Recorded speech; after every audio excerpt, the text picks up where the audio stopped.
incompleta o fallida de las prominencias labioescrotales. Este trastorno frecuentemente se asocia con hipospadias perineal, escrotal o penoscrotal y con incurvación peniana ventral. Y también se asocia a una regresión caudal y trastornos de los cromosomas sexuales.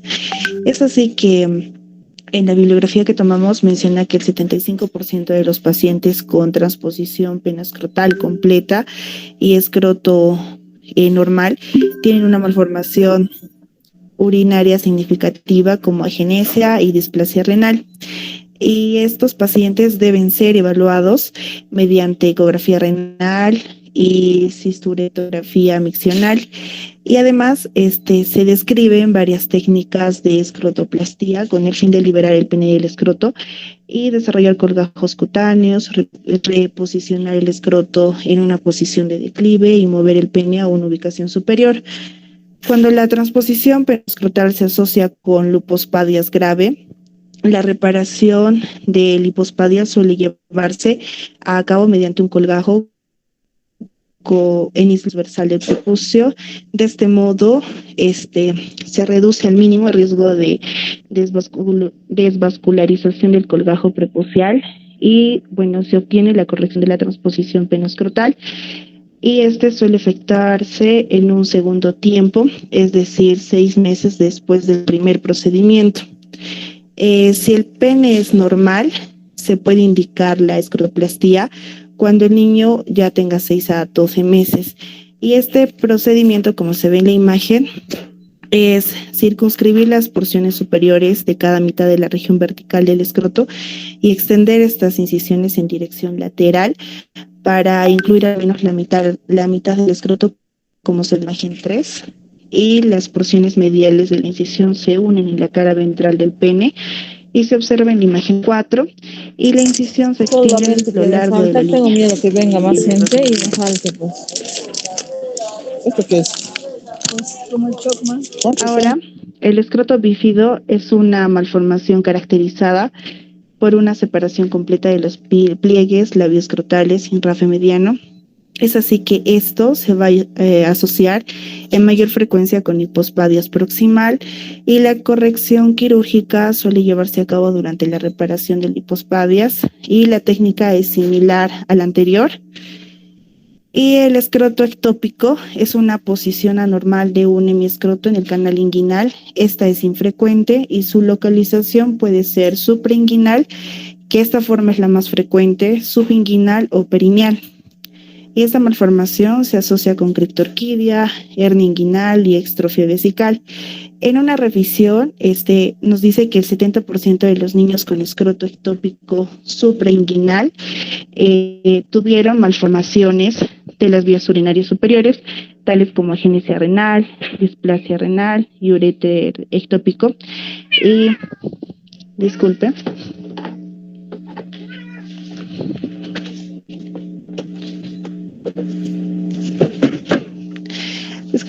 Ya. Y la escrotoplastía con orquidopexia. Esta se puede desarrollar de 6 a 12 meses también. Y si se requieren otros procedimientos quirúrgicos para tratar las malformaciones asociadas a esto. Ahora, dentro de la hipoplasia escrotal, es el desarrollo insuficiente de uno o ambos lados del escroto, y esta puede ser el resultado de la ausencia de la eminencia gubernacular de los pliegues labioescrotales. Se va a identificar con mayor frecuencia en niños con un testículo criptorquídico y suele detectarse en lactantes con genitales ambiguos. Y finalmente, la escrotosquisis es la rotura congénita del escroto y puede ser ocasionada por la peritonitis meconial, y esta también puede producir hidrocele, que posteriormente lo hablaremos. En consecuencia, uno o ambos testículos pueden quedar extruidos en la cavidad escrotal, Es así que cuando se detecta una escrotosquisis, se debe sospechar una peritonitis meconial y se debe, bueno, indicar una evaluación apropiada. Y el tratamiento consiste en la exploración escrotal con orquidopexia y un cierre primario de la solución de continuidad de la pared escrotal. Bueno, respecto a varicocele, esta se va a definir como una dilatación y una tortuosidad anormal de las venas espermáticas internas dentro del plexo pampiniforme del cordón espermático. Al igual que la criptorquidia, el varicocele es un hallazgo frecuente en varones normales y puede contribuir de forma notable a la esterilidad durante la adultez. Entonces, dentro de la epidemiología, la incidencia general es del 15 al 20% en pacientes y en pacientes con infertilidad es del 40%. Y la aparición habitual del varicocele es de 15 a 25 años. El lado izquierdo es el que se afecta frecuentemente en un porcentaje de 78 a 93% de los casos, y los del lado derecho son menos habituales. Y normalmente se observan cuando existen varicoceles bilaterales y rara vez como un hallazgo aislado. Dentro de la etiopatología y fisiopatología, la causa de la aparición y en ciertos casos de la gravedad progresiva del varicocele en los niños y adolescentes menciona que no se define con claridad, pero es probable que la susceptibilidad dependa de una predisposición genética, del hábito corporal, de anomalías venosas intrínsecas o de todos estos factores combinados. Es así que tanto factores genéticos que van a contribuir al riesgo, pero no necesariamente a la gravedad de los varicoceles. Por otro lado,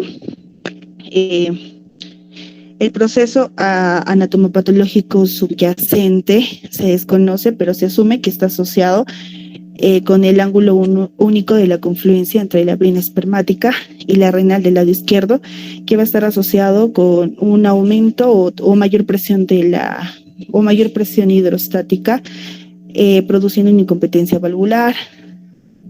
Además, las válvulas venosas incompetentes o ausentes de las venas gonadales producen un flujo retrógrado de la sangre en el escroto, y el fenómeno de cascanueces, esta se define como una compresión de la vena renal izquierda entre la aorta y la arteria mesentérica superior, lo cual va a contribuir a la patogenia. Y respecto a la fisiopatología, la disfunción hormonal hipoficiaria gonadal, el reflujo de metabolitos renales o suprarrenales de la vena espermática interna y el aumento de la presión hidrostática relacionados con el reflujo venoso, todo esto puede ocasionar el varicocele, y por ello va a haber una afección a la función testicular y va a estar representado por una inhibición de la espermatogenia a través de un mecanismo alterado en el intercambio contracorriente de calor de sangre arterial a venosa. Este proceso se va a acompañar de un aumento de la temperatura arterial testicular y un aumento del flujo sanguíneo testicular. También habrá una reducción de la síntesis de testosterona por las células de Leydig, lesión de la membrana de las células germinales y una reducción de la función de las células de Sertoli. Ahora, dentro de la clínica y el diagnóstico, generalmente los pacientes son asintomáticos, pero hay pacientes que presentan dolor escrotal, que mejora al acostarse y empeora con el ejercicio. Y también habrá un aumento del contenido escrotal. Esto es ocasionado por las venas dilatadas y tortuosas, que van a estar que va a aparecer en postura erguida, y las venas son más pronunciadas cuando el paciente realiza la maniobra de Valsalva. Puede haber flebitis, que es de presentación rara. Estos pacientes también presentan infertilidad. El diagnóstico se realiza primero con una exploración física en bipedestación y en decúbito supino. Se observa el escroto en busca de hinchazón y se palpa el cordón espermático en reposo y durante una maniobra de Valsalva. La descripción clásica de las varices es una consistencia de bolsa de gusanos que se descomprimen en decúbito, y es importante saber que un varicocele grande debe descomprimirse en decúbito supino. Lo contrario es un hallazgo muy inusual, sobre todo del lado derecho, y esto nos daría esto justifica a una búsqueda de un tumor abdominal. Ya.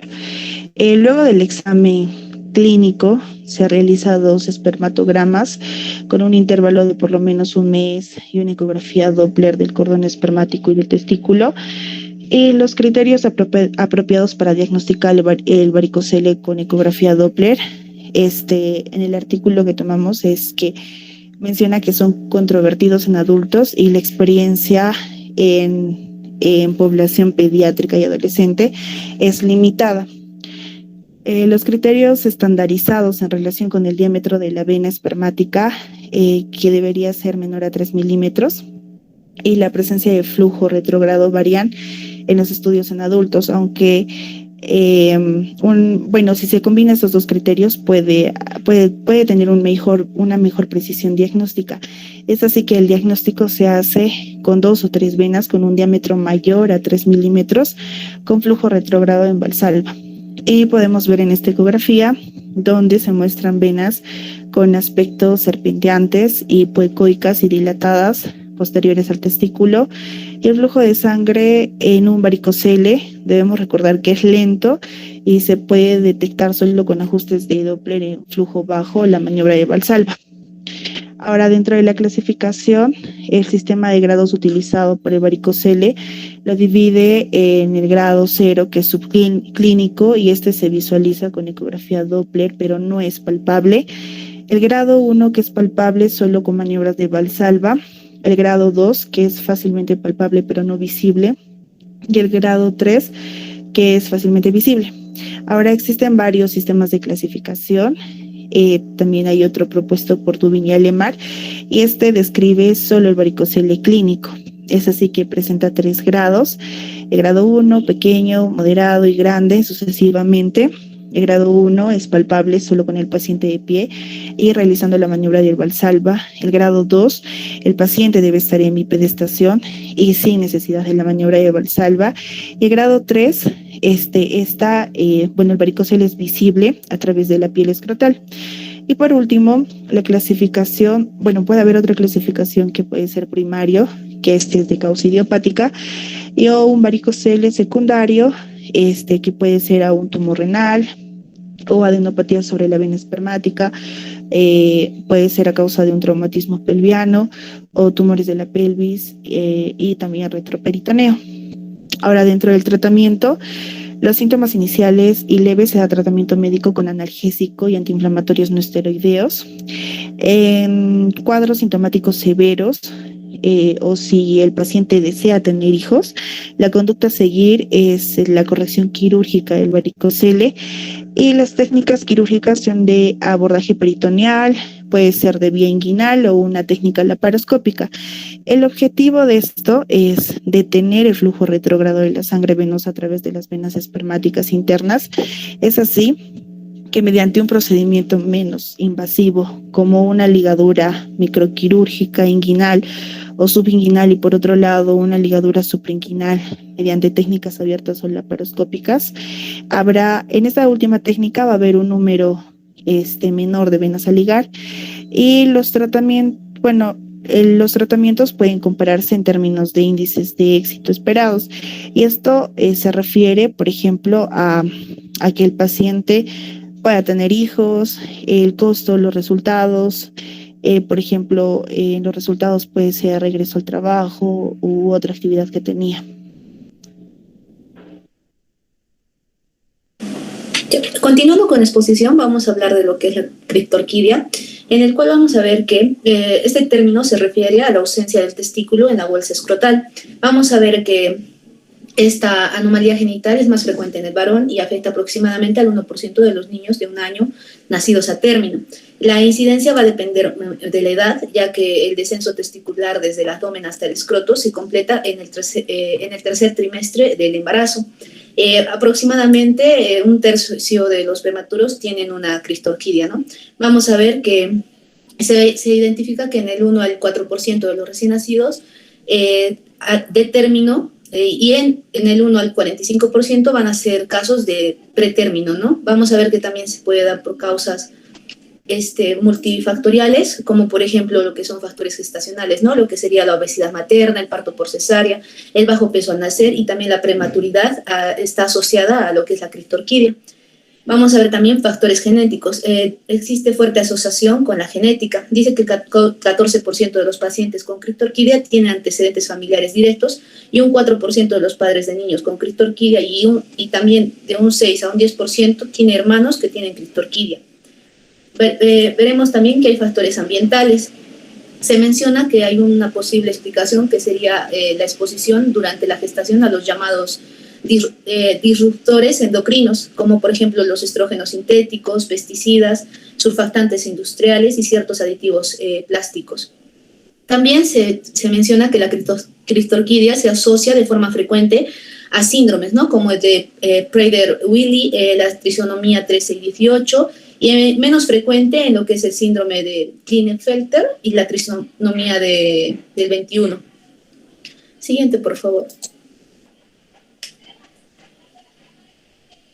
El diagnóstico, vamos a ver que los niños se deben examinar en decúbito supino y si es posible van a estar erguidos con las piernas cruzadas y de pie. En el examen se debe incluir lo que es la palpabilidad, la posición, la movilidad, el tamaño, los posibles hallazgos asociados como una hernia, hidrocele, tamaño del pene y también lo que es la posición ureteral.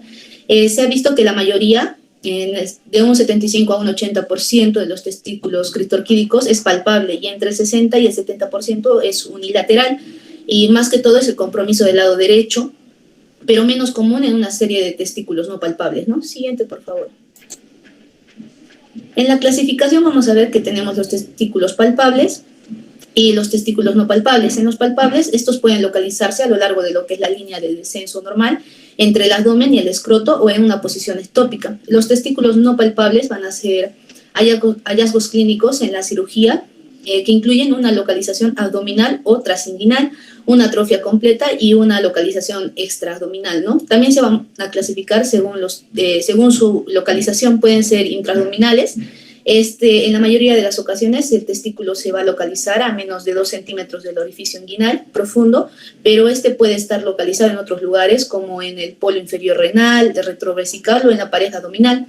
Y en la mayoría de las ocasiones el orificio inguinal profundo va a estar abierto, ¿no? También vamos a ver lo que son los intrainguinales, los extrainguinales, que pueden ser suprapúbicos e infrapúbicos, y los ectópicos, en el cual el testículo se localiza en una posición aberrante a lo que es el camino natural.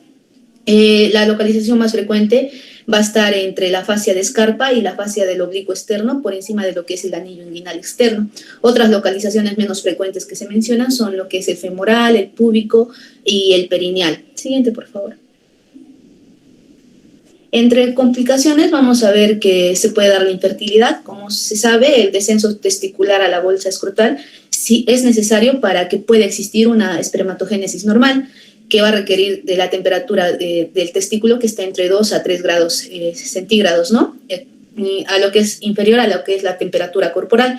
También vamos a ver que hay riesgo de cáncer, ya que este riesgo es relativo de 40 veces mayor y el tipo de histológico más frecuente es el seminoma. Vamos a ver que va a haber una mayor frecuencia de que se pueda presentar en estos pacientes lo que es una torsión del cordón espermático y también lo que podría haber una atrofia testicular. Siguiente, por favor.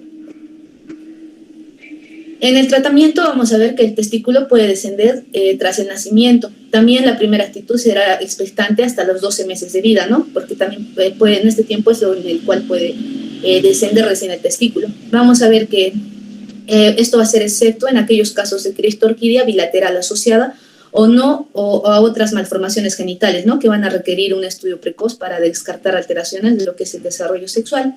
El tratamiento quirúrgico se va a dar entre los 6 a 12 meses y nunca más allá de los 18 meses para poder preservar justamente lo que es la espermatogénesis y poder asegurar la fertilidad del testículo. El tratamiento va a consistir en hacer descender el testículo hasta lo que es la bolsa escrotal y fijarlo allí de manera que no vuelva a ascender, ¿no? El tipo de tratamiento quirúrgico viene determinado por la clasificación que ya les mencioné, ¿no? Si es un testículo palpable o no es palpable. En las imágenes vamos a ver el procedimiento, ¿no? Primero se va a hacer la colocación la incisión en la doble vía inguinoescrotal. Posterior a esto va a haber una abertura de la aponeurosis del músculo oblicuo externo con tijeras. En el C vamos a ver que se da la exposición del trayecto inguinal mediante lo que son las pinzas de tracción sobre los bordes de la aponeurosis. Luego se va a seccionar, se va a hacer la sección del gubernáculo testicular. En la imagen E vamos a ver que se da la abertura de la vaginal, donde se va a inspeccionar el testículo. En la F se hace la creación del trayecto hacia el escroto mediante una incisión sobre el relieve del dedo, respetando el dartos, ¿no? Vamos a ver que en la imagen G se va a ver la creación de un bolsillo a ambos lados de la incisión entre la piel y el dartos con las tijeras. Y en la H vamos a ver el descenso del testículo a esta bolsa escrotal, ¿no? Siguiente, por favor.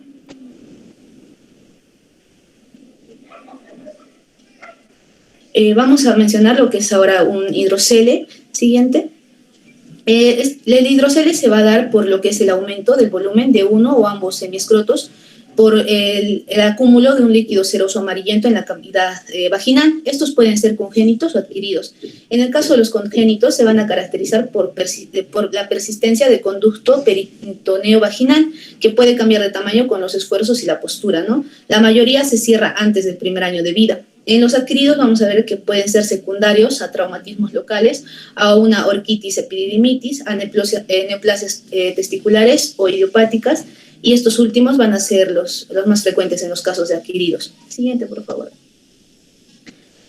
Estos se van a clasificar según lo que va a ser un hidrocele comunicante, en el cual se va a dar debido al cierre incompleto de lo que es la túnica vaginal, por lo cual una pequeña cantidad de líquido abdominal puede entrar y salir de lo que es la bolsa delgada, ¿no? Y un hidrocele no comunicante va a ser un desequilibrio entre la secreción y la reabsorción del líquido dentro de este saco. Siguiente, por favor. El cuadro clínico, vamos a ver que los pacientes van a presentar una masa escrotal quística blanda. Vamos a ver que en un hidrocele comunicante puede aumentar de tamaño durante el día y también con lo que es la maniobra de Valsalva. En un hidrocele no comunicante, estos no van a ser reductibles, no van a cambiar de tamaño y van a formarse cuando el paciente pediátrico haga esfuerzo o esté en un estado de llanto, ¿no? El diagnóstico se va a realizar. El examen físico se va a hacer en un paciente que debe incluir la palpación de toda la superficie testicular para descartar la presencia de otras patologías, y el diagnóstico se va a hacer después, tras el examen físico y también con lo que es la transluminación escrotal. Siguiente.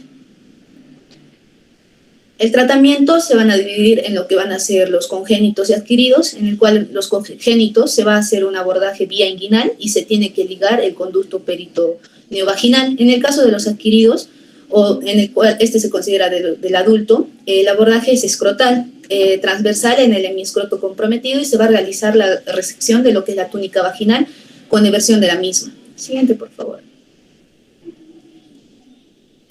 Vamos a ver también lo que es el escroto agudo. Siguiente. Ya. El escroto agudo es una urgencia urológica pediátrica causada con mayor frecuencia por una torsión del testículo o del apéndice testicular o una epididimitis o epidermoquitis. Vamos a ver que la incidencia anual de una torsión en varones menor de 18 años es de 3,8 por cada 100.000 habitantes y de una epididimitis de 2,45 cada 10.000. Se va a caracterizar por un dolor agudo de escroto acompañado de edema y sensibilidad, y los síntomas generalizados van a ser lo que es fiebre y vómitos, ¿no? Se va a tener que este síndrome tiene 4 subcategorías, en el cual se van a dividir en un testículo hinchado doloroso, testículo hinchado sin dolor, testículo eritematoso y testículo traumático.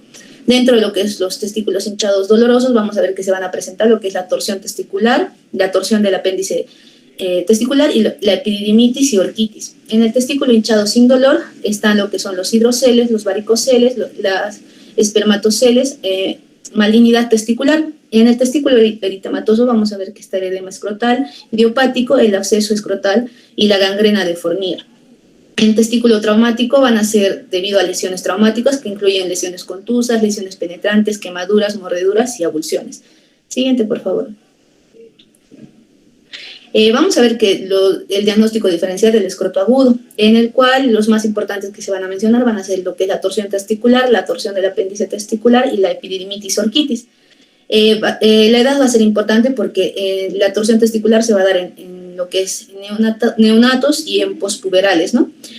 La torsión apéndico-testicular más se va a dar en prepuberal y la epididimitis orquitis en post y prepuberal. La evolución va a ser aguda en el caso de la torsión testicular y en los otros dos va a ser subaguda. El dolor, la localización, vamos a ver que el de torsión testicular es difuso, la torsión apéndice testicular es en el polo superior del testículo y la epididimitis o orquitis es en el epidídimo. El reflejo cremastérico va a estar ausente en la torsión testicular y en los otros dos va a estar presente. En otros hallazgos vamos a ver que la torsión testicular tiene una afectación del estado general, la torsión apéndice testicular tiene un signo que es el punto azul y la epididimitis va a tener fiebre, sintomatología urinaria y también actividad sexual positiva en estos pacientes, ¿no? Siguiente, por favor. En cuanto a la torsión testicular, vamos a ver que esto se da por el retorcimiento de los testículos y del cordón espermático. Esta estructura que es la que se extiende desde la ingle hasta los testículos y que contiene, ¿no?, los nervios, los conductos y los vasos sanguíneos.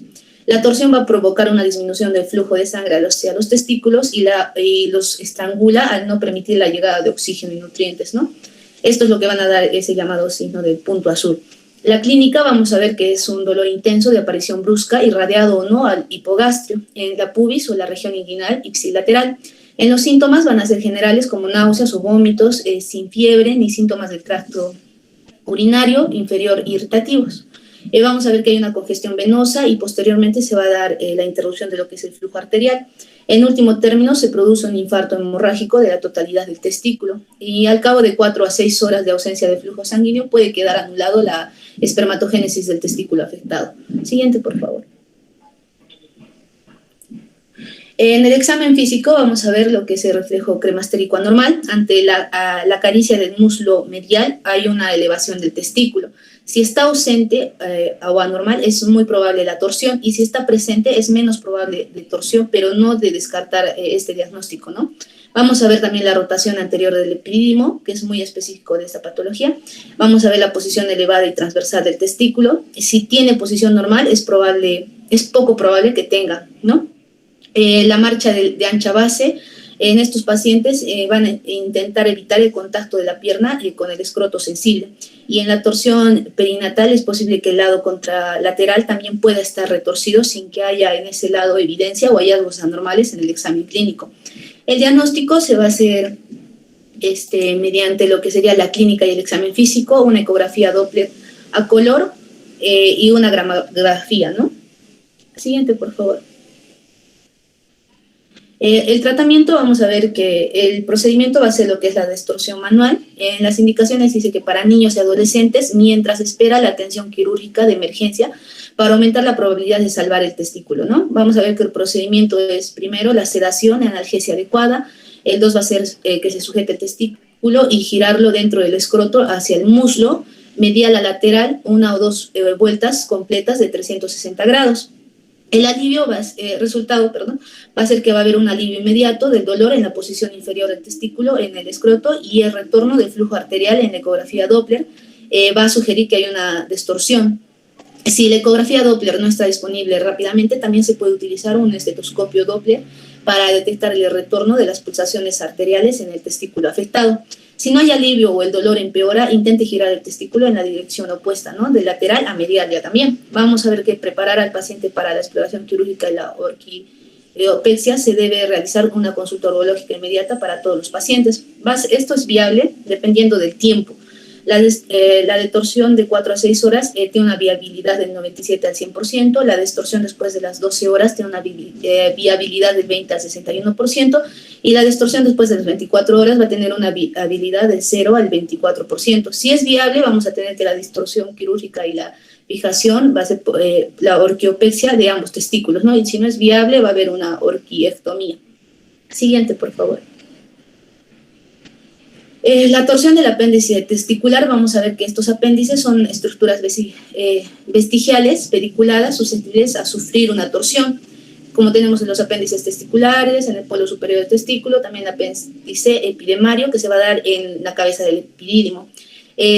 Son remanentes de lo que es la porción craneal del conducto de Muller y el de Wolff, ¿no? Y esto va a ser la segunda causa más frecuente de escroto agudo en edades pediátricas, que comprende entre el 45 al 57% de estos pacientes, entre las edades de 3 a 12 años. Siguiente, por favor. En la clínica vamos a ver que se va a presentar por un dolor escrotal, puede aumentar con la actividad y resolverse en el reposo. En algunos casos el apéndice infartado es visible a través de la piel, signo del punto azul. Vamos a ver que el nódulo blando doloroso en polo superior del testículo epidídimo va a ser lo que es el reflejo cremastérico presente, ¿no? Y va a ser un testículo móvil. El tratamiento, en la mayoría de los casos, los síntomas se resuelven espontáneamente de 1 a 3 días con la limitación estricta de las actividades hasta la resolución del dolor, y también se les puede dar AINES, ¿no? Como el ibuprofeno. Vamos a ver que si hay un aumento del dolor, si hay un gran tamaño de testículo, si hay incomodidad al paciente y el diagnóstico es dudoso, va a haber una exploración quirúrgica testicular y extirpación del apéndice afectado, ¿no? Siguiente, por favor.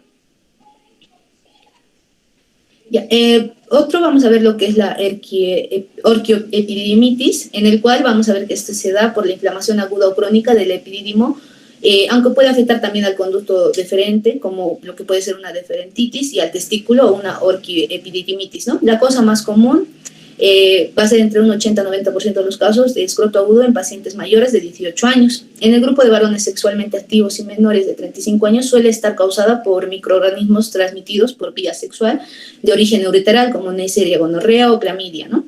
El principal mecanismo patogénico de esta infección lo constituye el reflujo de orina infectada de forma ascendente hacia los conductos eyaculadores y el deferente. Siguiente, por favor. En la clínica se va a caracterizar por un dolor escrotal intenso de instauración gradual con signos de inflamación en el hemiescroto afectado, incluyendo el epidídimo y el conducto deferente. Suele acompañarse de afectación del estado general como con fiebre y también síntomas urinarios, ¿no? Puede evolucionar a abscesos escrotales cuyo tratamiento es el drenaje. Vamos a ver que la inflamación va a comenzar en la cola del epidídimo y se extiende hacia el testículo. El cordón espermático está engrosado y tumefacto y es frecuente la existencia de un hidrocele reactivo. Vamos a ver también que va a haber la elevación del testículo que va a producir disminución del dolor, que se llama el signo de PREN positivo. Dentro del tratamiento pueden incluir lo que son los antibióticos sin infecciones causadas por bacterias, como el caso de la gonorrea o clamidia, antiinflamatorios, analgésicos y también lo que sería reposo en cama con elevación del escroto y aplicación de compresas de hielo en la zona. Siguiente, por favor. Eso sería todo. Gracias.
Por favor, que continúen.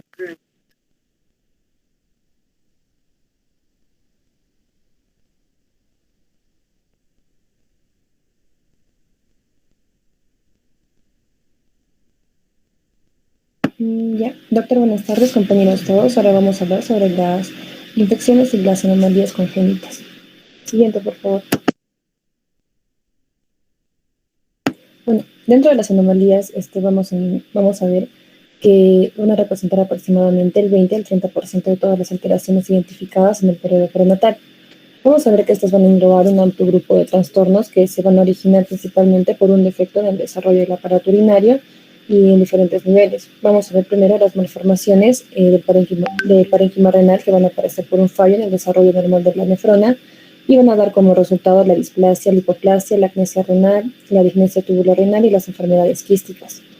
Luego vamos a ver las anomalías en la migración embriológica del riñón que van a dar lugar a lo que es la ectopía renal y los defectos de la fusión como el riñón en herradura. Luego las alteraciones en el desarrollo del sistema colector.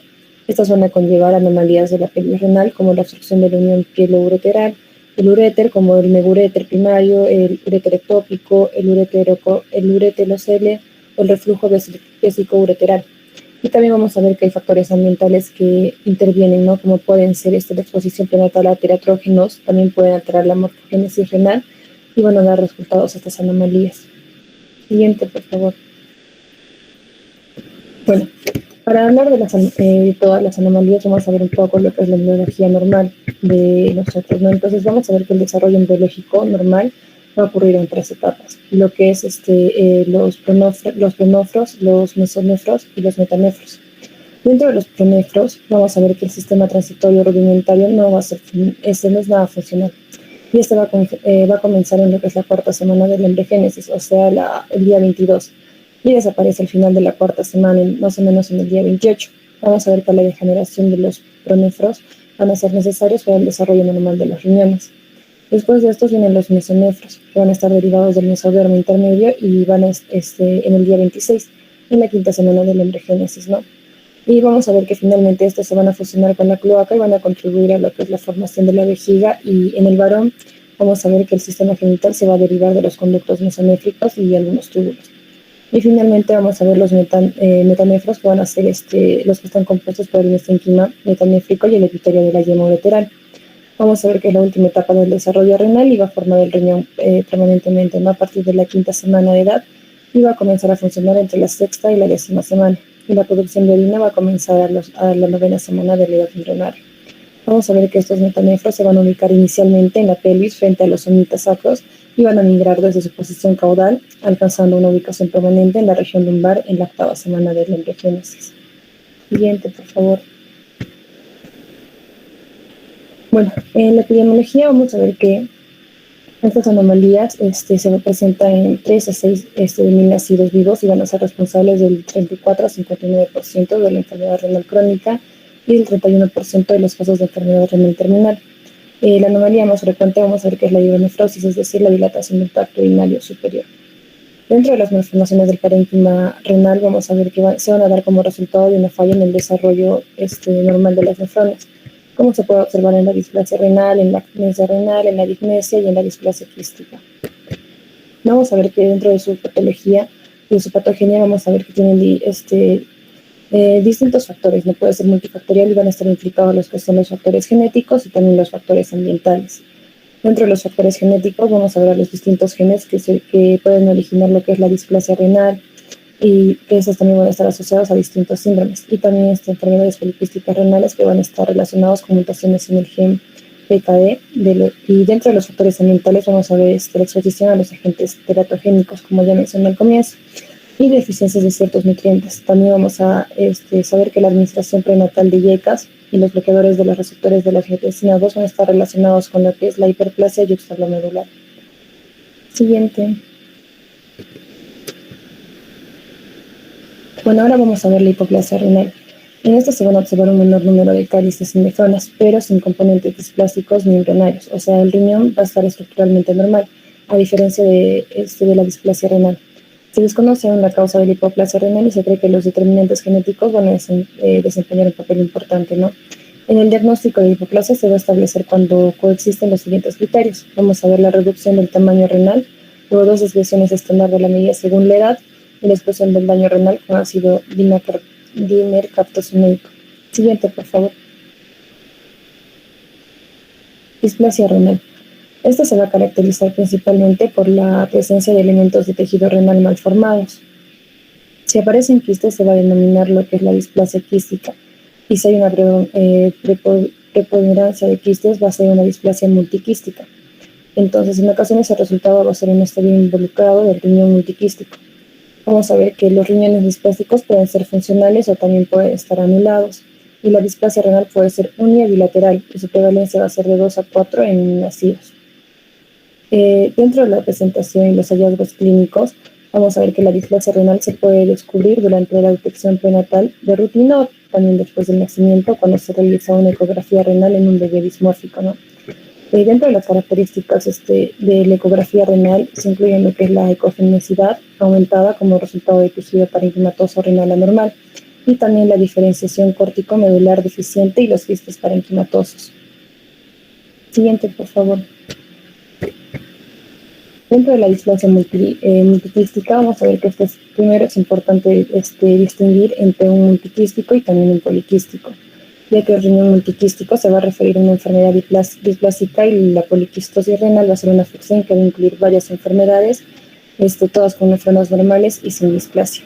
Entonces, hablando netamente de la displasia multiquística, vamos a ver que es un riñón displásico no funcional con múltiples quísticas, que se cree que surge de una alteración en la diferenciación del parénquima renal. Esta va a consistir en una masa no reniforme de quistes y de tejido conjuntivo, y se detecta con mayor frecuencia mediante exámenes prenatales de rutina, ¿no? Siguiente, por favor. La agnesia renal. Vamos a ver que se caracteriza por la ausencia del parénquima, renal, y se origina por una disrupción en el desarrollo metanéfrico en una fase temprana. Los hombres se van a ver afectados con mayor frecuencia que las mujeres en relación de 2 a 1. Y dentro de su patogenia vamos a ver que están implicados múltiples factores, como pueden ser mutaciones de genes, que van a estar implicados en el desarrollo renal, y también agentes tetragénicos, ¿no? Como el ácido retinoico y también la cocaína. La agnesia renal puede presentar síntomas derivados de la anomalía con la que coexiste. En niñas se puede haber un riesgo de anomalías müllerianas, como puede ser el útero bicorne y la duplicación vaginal, entrando todas estas dentro del espectro de las malformaciones del síndrome de Mayer-Rokitansky. Siguiente, por favor. Bueno, dentro de la disgnesia tubulorenal, vamos a ver que esta va a ser la ausencia o un escaso desarrollo de los túbulos proximales. Se va a acompañar de engrosamiento de la vasculatura arterial renal desde las arterias arqueadas hasta arterias eferentes. La fisiopatología de la enfermedad no va a estar clara, pero se dice que puede ser heredado o adquirido, ¿no? Puede ser una entidad autosómica recesiva o una exposición a fármacos como los YECAS. Y también se habla de una exposición que es en el feto donante en casos de síndrome de transfusión de feto fetal. Dentro de estos, la mayoría de los pacientes van a morir en periodo perinatal por la hipoplasia pulmonar y también secuencias de la enfermedad de Potter, ¿no? El diagnóstico se va a basar en el examen morfológico de los riñones. Siguiente. Bueno, ahora vamos a hablar sobre las anomalías de la migración y de la fusión renal. El crecimiento caudal rápido del embrión va a dar lugar a lo que es la migración del riñón y en el desarrollo desde la pelvis hasta la fosa renal retroperitoneal. Entonces, la migración y la rotación renal se va a componer en la 9ª semana de gestación. Y las anomalías renales congénitas en la posición y en la fusión van a ser el resultado de la interrupción de la migración embriológica normal de los riñones. Siguiente, por favor. Bueno, cuando hablemos, vamos a hablar primero de la ectopía renal. Al momento de hablar de lo que van a ser las anomalías de migración. Entonces, la ectopía renal va a ocurrir cuando el riñón no va a ascender desde la pelvis hacia la fosa renal. Esta se va a situar en un lado, pero se asientan en una mala posición. Va a haber una falta de rotación de anterior a medial y el aporte arterial del riñón ectópico va a variar y puede provenir de la arteria ilíaca o de la aorta. También suele tener una función disminuida, como se puede demostrar en una serie de 99 casos de riñones ectópicos. Dentro de la clínica, vamos a ver que los casos sintomáticos son debidos a itus o obstrucciones o cálculos renales. Y para el diagnóstico, la ecografía postnatal confirma los hallazgos prenatales y va a definir la anatomía. También se deben realizar estudios de función renal en casos de enfermedad renal bilateral o que presente hidronefrosis. Siguiente. Ahora vamos, hablando de las anomalías de fusión, vamos a hablar de lo que es el riñón en herradura, ¿no? La fusión renal más que todo consiste cuando ocurre una parte del riñón se va a fusionar con el otro lado, ¿no? Como su mismo nombre lo dice. Entonces, este riñón en herradura consiste en dos masas renales situadas verticalmente en la línea media o a uno de sus lados. Entonces, van a estar unidas por un istmo de parénquima o fibrosis que va a cruzar la línea media. En el 90% de los casos van a estar unidos por un polo inferior y la fusión se va a producir antes de que los riñones asciendan desde la pelvis y generalmente antes de la quinta semana de gestación. Dentro de la clínica vamos a ver que la mayoría suele ser asintomáticos, aunque la hidronefrosis va a ocurrir en un 80% de los casos, siendo una de las causas del reflujo vesicoureteral o una obstrucción del sistema colector. Dentro del diagnóstico vamos a ver que la ecografía va a definir la alteración anatómica y dentro del tratamiento el riñón en herradura debe ser intervenido solamente cuando se desarrolle un proceso patológico que evolucione desfavorablemente. Siguiente, por favor. Luego vamos a hablar de la ectopía renal cruzada. En este caso vamos a ver que el riñón ectópico cruza la línea media y se fusiona con el riñón contralateral, pero el uréter del riñón ectópico va a mantener su inserción en la vejiga. En la mayoría de los casos, el riñón se fusiona al polo inferior del riñón contralateral y su diagnóstico suele efectuarse con una ecografía, pero en ocasiones requiere otras pruebas de imagen como una uroresonancia magnética. Siguiente. Luego vamos a hablar de reflujo vesicoureteral. Esta va a ser una de las más frecuentes de las anomalías. Va a tener una regurgitación de la orina desde la vejiga hacia el uréter y posteriormente hacia el riñón. Dentro de la clínica vamos a ver que la ITU representa la forma mucho más común de esto en un 30% y el síntoma asociado suele ser dolor, junto también con lo que es hematuria. Dentro de los diagnósticos podemos encontrar diferentes técnicas para diagnosticarlo y principalmente está la cistografía isotópica directa y la ecocistografía con contraste. Siguiente. Finalmente vamos a ver el uréter ectópico. Vamos a ver que se va a hablar de uréter ectópico cuando el orificio ureteral va a acabar en una posición caudal a su inserción normal en el trígono. Generalmente esta se va a localizar en el trayecto de formación de los conductos mesonéfricos y en niños el meato se puede situar desde la región ureteral de los conductos eyaculadores hasta el epídromo y en las niñas desde el cuello vesical hasta la uretra, vagina o más frecuentemente el cervix o el útero. Siguiente. Finalmente, el meguréter congénito, que va a ser aquel uréter con un diámetro superior a 7 milímetros, va a estar acompañado o no a una dilatación del sistema colector alto y sin hacer referencia a una obstrucción. Vamos a ver 4 tipos de heterogenia diferente. Primero, una obstrucción no refluyente o un meguréter primario. Segundo, un fluido refluyente. Tercero, un obstructivo refluyente donde la orina va a refluir y drena la vejiga sin dificultad. Y cuarto, un obstruido no refluyente. En la clínica vamos a ver que representan 23 casos de la hidronefrosis en recién nacidos y va a ser más común en el lado izquierdo. Va a ocurrir de manera bilateral en el 25% de los casos. Estos suelen ser diagnosticados incidentalmente en la ecografía prenatal y cuando no son diagnosticados incidentalmente pueden presentar itus o hematuria y dolor abdominal. En el diagnóstico vamos a ver que la ecografía es la primera prueba a realizar y dentro del tratamiento no hay parámetros que determinen qué pacientes van a requerir cirugía. Sin embargo, el 70% de los casos se resuelven espontáneamente.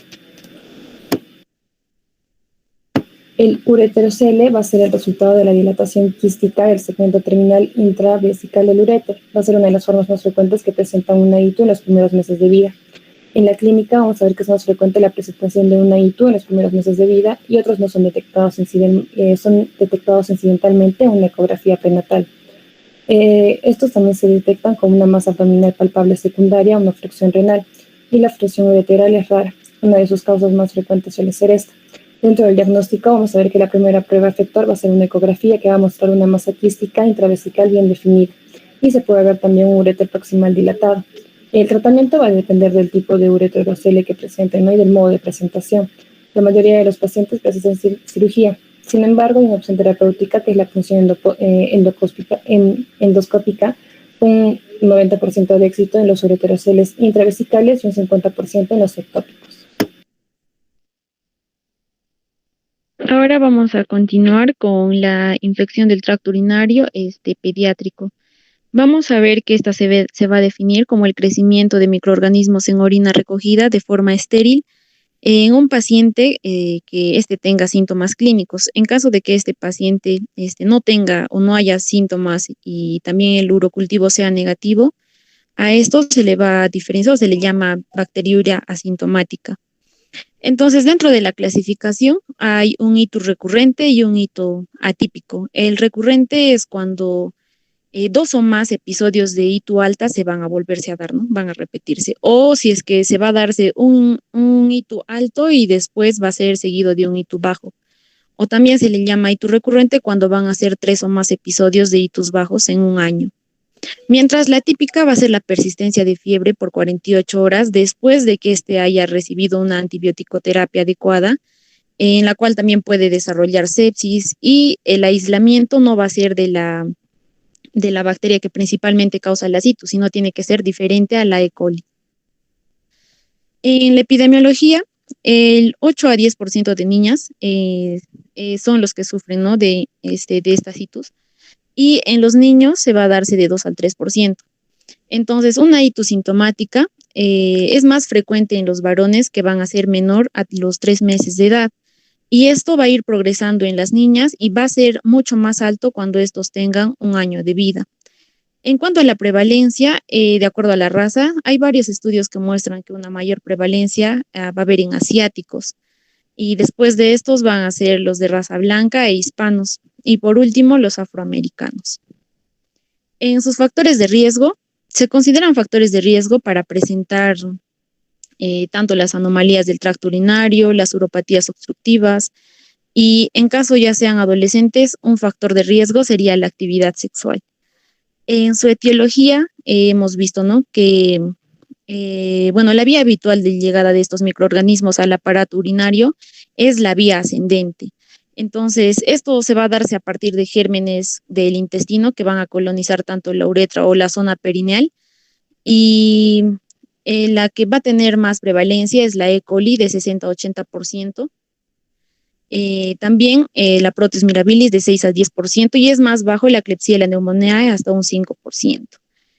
También hay algunos artículos que refieren que un factor protector podría ser la lactancia materna prolongada durante más de 6 meses. En este caso, estos son, ¿no?, unas bacterias gram negativas. En las bacterias gram positivas, en lactantes también se puede encontrarse los enterococcus. Y en mujeres adolescentes también puede estar presente el Staphylococcus saprophyticus. Dentro de las manifestaciones clínicas, la edad es bastante determinante. O sea, mientras uno tenga menos edad, mientras sea menor la edad, es más inespecífico los síntomas. En neonatos y lactantes, el signo guía va a ser la fiebre, y esta fiebre va a ser sin foco. Entonces, acá vemos una tabla, cual es publicada en la guía NICE de infección urinaria en niños, y estas se recogen, ¿no?, según la frecuencia. Vamos a ver que los lactantes menor de 3 meses, la más frecuente va a ser la fiebre. De estos van a disminuir ya en su frecuencia tanto los vómitos, la letargia, irritabilidad, y son muchos menos frecuentes, ¿no?, el dolor abdominal, la ictericia. Entonces, estos no van a ser bastante específicos para que digan que es un ITU, porque también se podría deberse a otros problemas. Y en el resto de los niños, en el preverbal, que lo considera hasta el año, el signo clave va a ser la fiebre, y los demás van a ser menos frecuentes, y en el verbal va a estar según su frecuencia, la disuria. Entonces vamos a ver que también hay, ¿no?, síntomas menos frecuentes como la hematuria. Esto, más nos llevaría a un diagnóstico esta sería, ¿no?, la causa más frecuente de la ITU, pero se deberían realizarse más pruebas complementarias.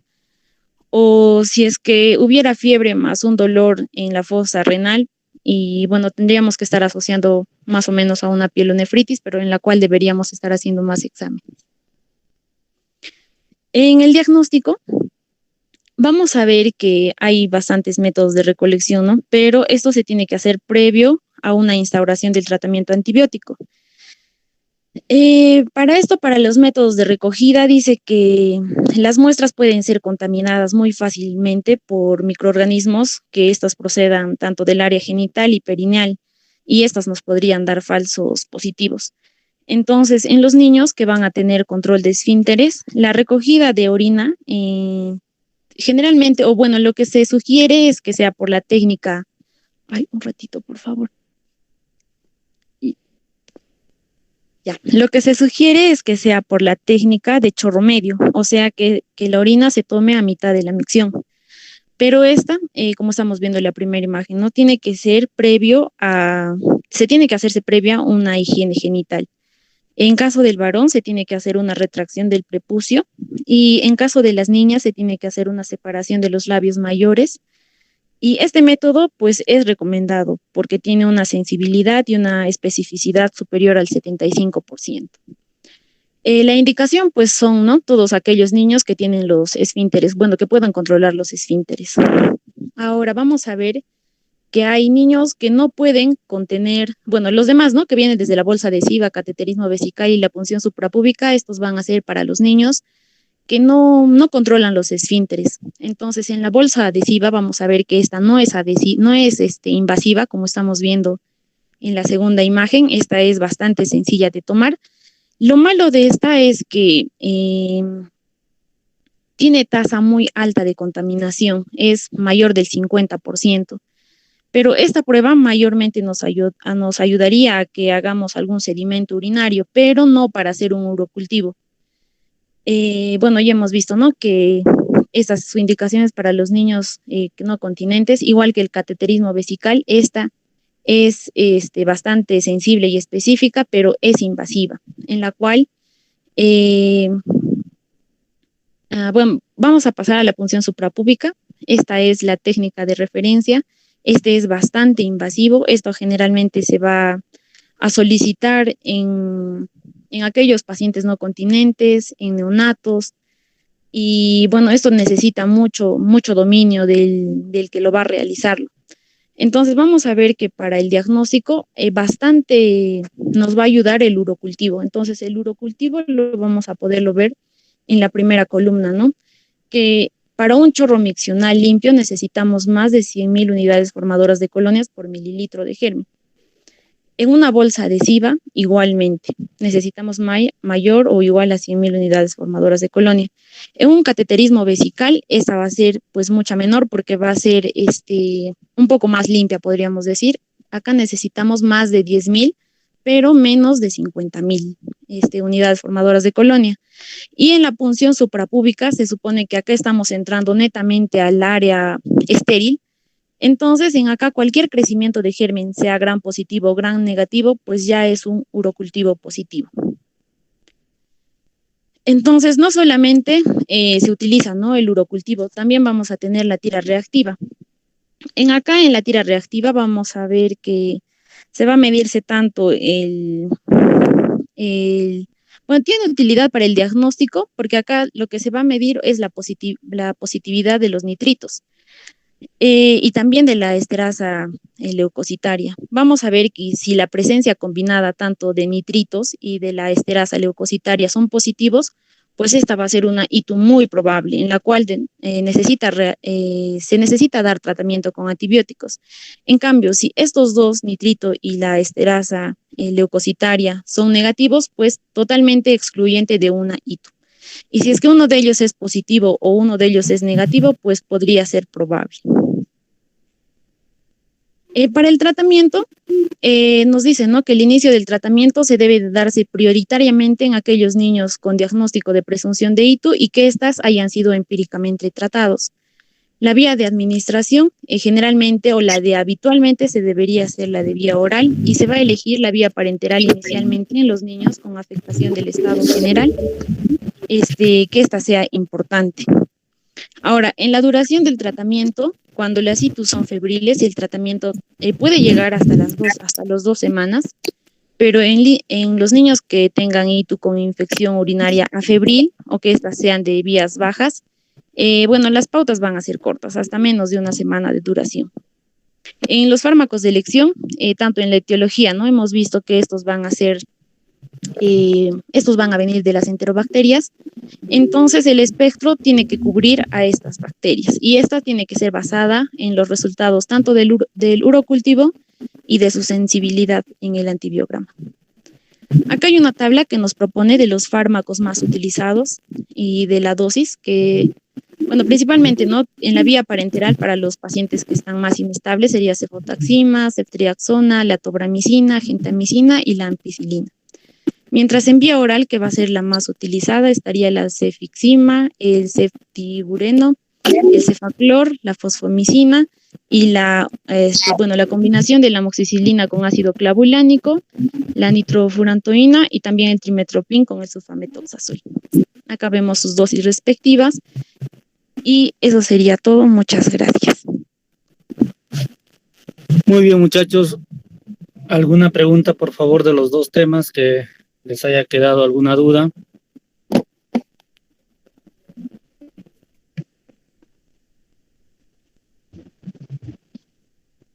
Chicos, despierten.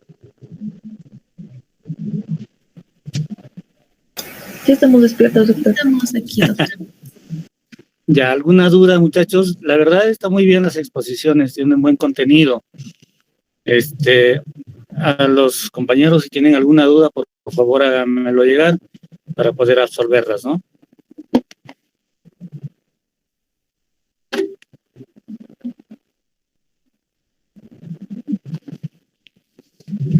Bueno, muchachos, creo que no hay tema, no hay dudas sobre los temas. En todo caso, el lunes nos vemos en la siguiente clase, ¿les parece?